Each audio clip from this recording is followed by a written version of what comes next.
ইসরায়েলে আগামী জাতীয় নির্বাচনকে ঘিরে রাজনীতির মাঠ যখন উত্তপ্ত, ঠিক তখনই এক বিস্ফোরক ও চাঞ্চল্যকর তথ্য সামনে আনলেন দেশটির প্রধানমন্ত্রী বেনিয়ামিন নেতানিয়াহু। তিনি দাবি করেছেন, তার এক ছেলেকে হত্যার উদ্দেশ্যে সরাসরি হামলা চালানোর চেষ্টা করেছিল ইরান। তবে ঠিক কখন, কোথায় এবং কিভাবে এই আক্রমণের চক্রান্ত করা হয়েছিল সে সম্পর্কে তিনি বিস্তারিত কোনো তথ্য প্রকাশ করেননি। সোমবার ইসরায়েলের টিভি চ্যানেল 14-এ দেওয়া এক বিশেষ টেলিফোন সাক্ষাৎকারে নেতানিয়াহু নিজের পরিবারের ওপর ইরানি হামলার এই চাঞ্চল্যকর অভিযোগ তোলেন।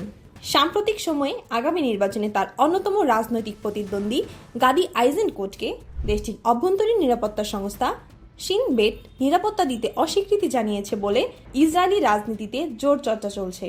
বিরোধী প্রার্থীর নিরাপত্তা নিয়ে তৈরি হওয়া এই তীব্র বিতর্ক ও আলোচনার মাঝেই নেতানিয়াহু নিজের পরিবারের নিরাপত্তার যৌক্তিকতা তুলে ধরতে গিয়ে এই প্রসঙ্গ আলোকপাত করেন। বেনিয়ামিন নেতানিয়াহুর 2 ছেলে 1 মেয়ে রয়েছে। চ্যানেল 14-এর সাক্ষাৎকারে ঠিক কোন ছেলেকে, জ্যেষ্ঠ পুত্র ইয়াইন নাকি কনিষ্ঠ পুত্র আবনেরকে নিশানা করা হয়েছিল তা তিনি স্পষ্ট করেননি।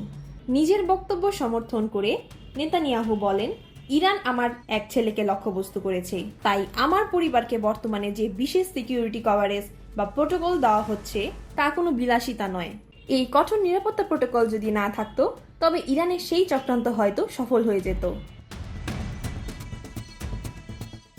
নির্বাচনী আবাহে রাজনৈতিক উত্তেজনা কমানোর আহ্বান জানিয়ে তিনি আরও যোগ করেন, বিশেষ করে নির্বাচনের সময় সবার সংযত হওয়া এবং দায়িত্বশীল আচরণ করা প্রয়োজন।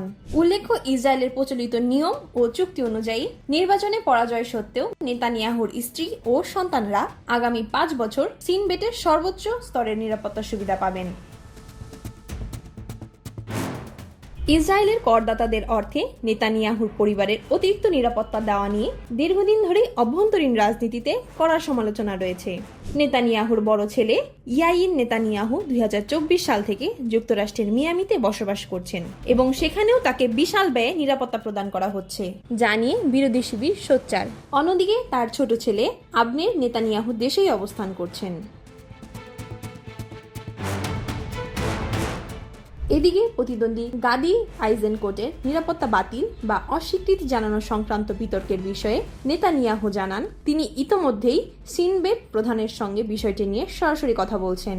তিনি দাবি করেন, প্রধানমন্ত্রী পদপ্রার্থী বা শীর্ষ পর্যায়ে যে কোনো রাজনৈতিক প্রতিদ্বন্দ্বীকে যেন রাষ্ট্রের পক্ষ থেকে যথাযথ নিরাপত্তা দেওয়া হয় সেই বিষয়ে শিন বেটকে বিশেষভাবে অনুরোধ করেছেন। মধ্যপ্রাচ্যের সাম্প্রতিক সামরিক অস্থিরতা এবং ইসরায়েলের আসন্ন নির্বাচনকে কেন্দ্র করে নেতানিয়াহুর এই নতুন দাবি রাজনৈতিক অঙ্গনে নতুন করে তোলপাড় সৃষ্টি করেছে।